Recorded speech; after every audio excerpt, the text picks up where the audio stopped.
Hello guys, ഇന്ന് വളരെ എളുപ്പത്തിലും വളരെ വ്യത്യസ്തമായ രീതിയിലുമുള്ള ഒരു കഞ്ഞിയുടെ റെസിപ്പിയാണ് കേട്ടോ ഞാനിന്ന് തയ്യാറാക്കാൻ പോകുന്നത്. ഇന്നത്തെ ബ്രേക്ക്ഫാസ്റ്റ് റെസിപ്പിയാണ് കഞ്ഞി. തായ്ലൻഡിലെ ആളുകൾ ഉണ്ടാക്കുന്ന രീതിയിലാണ് കേട്ടോ ഞാനിവിടെ കഞ്ഞി റെഡിയാക്കുന്നത്. അതിനുവേണ്ടി ഞാൻ ഒരു ബൗള് അരി ഞാൻ നന്നായിട്ട് വേവിക്കാൻ വെച്ചു കേട്ടോ. ചോറുണ്ടാക്കാൻ വെച്ച ചോറ് ഉണ്ടാക്കുന്നത് നന്നായിട്ട് വേവണത്. അപ്പോൾ അത് ഞാനൊരു പാനിലേക്ക് എന്നിട്ട് പകർത്തി അതിലേക്ക് നമ്മൾ 3 തരം സോസുകൾ ഒഴിക്കണം. Oyster sauce, soya sauce, fish sauce, ഇങ്ങനെ 3 തരം സോസുകൾ ഞാൻ ഓരോ ടീസ്പൂൺ വീതം ആഡ് ചെയ്തിട്ട് നന്നായിട്ട് വേവിക്കുന്നുണ്ട് കേട്ടോ. നന്നായിട്ട് ഒന്നും കൂടെ വേവണം, പേസ്റ്റ് പോലെ ആവണേ.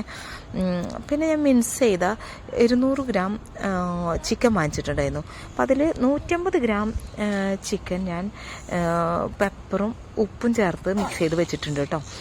അതിലേക്ക് ഇടേണ്ട ആവശ്യമില്ല. നമുക്ക് 50 ഗ്രാം ഈ മിക്സ് ചെയ്ത ചിക്കൻ ഞാൻ ഈ കഞ്ഞിയിലേക്ക് ആഡ് ചെയ്യുന്നുണ്ട്.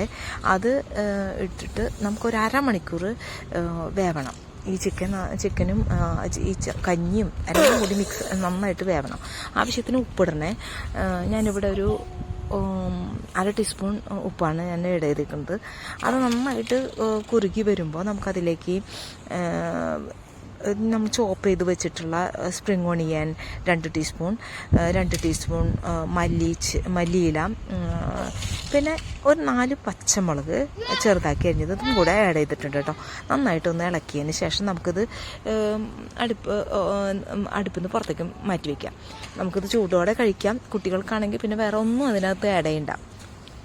കുട്ടികൾക്ക് നല്ല ഹെൽത്തി ആയിട്ടുള്ളൊരു റെസിപ്പിയാണ് കേട്ടോ ഈ കഞ്ഞി. നമുക്ക് പണ്ടൊക്കെ ആളുകൾ കഞ്ഞിയായിരുന്നു ബ്രേക്ക്ഫാസ്റ്റായിട്ട് ഉപയോഗിച്ചിരുന്നത്. ഇപ്പോൾ കഞ്ഞിയൊക്കെ വളരെ റെയറായിട്ട് മാത്രമാണ് ആളുകൾ ഉപയോഗിക്കുന്നത്. പക്ഷെ നമുക്കിത് ഒരു ഹെൽത്തി ആയിട്ടുള്ളൊരു റെസിപ്പി ആയതുകൊണ്ട് തന്നെ കുട്ടികൾക്കും കൊടുക്കാം. നമുക്ക് കഴിക്കുമ്പോൾ, വലിയവർക്ക് കഴിക്കുകയാണെങ്കിൽ അതിലേക്ക് 1/2 ടീസ്പൂണോ നമ്മുടെ എരിവിനാവശ്യമുള്ള ചില്ലി ഫ്ലേക്സ് ആഡ് ചെയ്യാം കേട്ടോ. എന്നിട്ട് കഴിക്കാം. ഞാനിവിടെ ഒരു ചെറിയൊരു റെസിപ്പിയും കൂടെ ഇന്ന് തയ്യാറാക്കിയിട്ടുണ്ട്. അത് നമ്മൾ 150 ഗ്രാം മിക്സ് ചെയ്ത് ചിക്കൻ മാറ്റി വെച്ചിട്ടുണ്ടായില്ലേ, അതിലേക്ക് നമ്മൾ പെപ്പർ പൗഡറും ഉപ്പും ചേർത്തിട്ടാണ് മാറ്റി വെച്ചത്. ഇനി നമ്മൾ എന്ത് ചെയ്യണം, ഒരു സവാള കൊത്തിയരിഞ്ഞിട്ടോ അല്ലെങ്കിൽ ഒരു 10 ഉള്ളി നന്നായിട്ട് അരിഞ്ഞെടുക്കണം. 1-2 പച്ചമുളക് അതും അരിഞ്ഞെടുക്കണം. 2 വെളുത്തുള്ളി അരിഞ്ഞെടുക്കുക.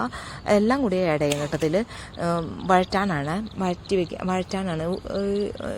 ചിക്കനിലേക്ക് ആഡ് ചെയ്യണ്ട. നമുക്കൊരു പാനിലേക്ക് ഇട്ടിട്ട് ഓയിലൊഴിച്ച് ജസ്റ്റ് ഒന്ന് വഴറ്റിയെടുക്കാം. ഒരുവിധം ബ്രൗൺ കളറാകുമ്പോൾ നമുക്ക് ഈ ചിക്കൻ അതിലേക്ക് ആഡ് ചെയ്യാം കേട്ടോ, ഇട്ട് കൊടുക്കാം. എന്നിട്ട് നന്നായിട്ട് മിക്സ് ആവട്ടെ. എന്നിട്ട് നമുക്കിത് അടച്ച് വെച്ച് ഒരു 15 മിനിറ്റോളം നമുക്ക് അടച്ച് വെച്ച് വേവിക്കാം. അത് കഴിഞ്ഞ് തുറന്ന് വെച്ചിട്ട് അതിൽ വെള്ളം ബാക്കിയുണ്ടെങ്കിൽ അതൊക്കെ ഒന്ന് വറ്റിക്കാൻ വയ്ക്കാം. അങ്ങനെ നമുക്ക് അടിപൊളി ഒരു കഞ്ഞിക്ക് ആവശ്യമായൊരു കറിയായി. അപ്പോൾ ഇതും കൂടെ നിങ്ങൾ ചെയ്ത് കഴിഞ്ഞാൽ സൂപ്പറായിട്ടാണ്. കുട്ടികൾക്ക് പിന്നെ അതിൻ്റെ ഒന്നും ആവശ്യമില്ല, ഈ കഞ്ഞി മാത്രം മതി. അവരത് നല്ല ടേസ്റ്റിൽ കഴിക്കും. നമുക്ക് ചില്ലി ഫ്ലേക്സ് ആഡ് ചെയ്തിട്ട് കഴിക്കാം. പിന്നെ വേറെ ഒന്നും വേണ്ട. അതും അല്ലെങ്കിൽ നമുക്ക് ഞാൻ പറഞ്ഞ പോലെ ഈ മിക്സ് ചെയ്ത ചിക്കൻ ഉപയോഗിച്ചിട്ട് നമുക്കൊരു ചെറിയൊരു റെസിപ്പി തയ്യാറാക്കിയിട്ട് അങ്ങനെ നമുക്ക് കഴിക്കാം കേട്ടോ. ഇത് സൂപ്പറാണ്. ഇത് തായ്ലൻഡിലെ ഒരു സ്പെഷ്യലാണിത്. സ്പെഷ്യൽ മീൻസ് എല്ലാ മോളുകളിലും നമുക്കിത് ഫ്രോസനായിട്ടും കിട്ടും. നമുക്കപ്പോൾ ചൂടാക്കി തരും അവർ. അതല്ലെങ്കിൽ നമുക്ക് ഈ സ്ട്രീറ്റ് ഫുഡായിട്ട് ആളുകൾ അങ്ങനെ നമുക്ക് ബൗളിൽ നമുക്കത് പാക്ക് ചെയ്തിട്ട് നമുക്ക് തരും. അതും കഴിക്കാം. അങ്ങനെ അതൊക്കെ നല്ല ടേസ്റ്റാണ്. ഞങ്ങൾ കഴിക്കാറുണ്ട് കേട്ടോ. അപ്പം ഇത് നിങ്ങൾ ട്രൈ ചെയ്ത് നോക്കിക്കോളൂ. ഇത് ഒരു തവണയെങ്കിലും ചെയ്ത് നോക്കിയിട്ട് നിങ്ങൾ വീണ്ടും കമൻറ്റ് സെക്ഷനിലേക്ക് വന്നിട്ട് എന്നോട് പറയണം കേട്ടോ. ഓക്കെ, ഇപ്പം നിങ്ങൾക്ക് ഈ റെസിപ്പി ഇഷ്ടമായ ലൈക്ക് ചെയ്യണേ. സബ് ചെയ്യാത്തവരാണെങ്കിൽ എൻ്റെ ചാനൽ സബ്സ്ക്രൈബ് ചെയ്യണേ. Thank you for watching. ഇനി അടുത്തൊരു റെസിപ്പിയുമായിട്ട് ഞാൻ അധികം വൈകാതെ തന്നെ വരാം. അപ്പോൾ നിങ്ങൾക്ക് എല്ലാവർക്കും ഒരിക്കൽ കൂടി നന്ദി. ഓക്കെ.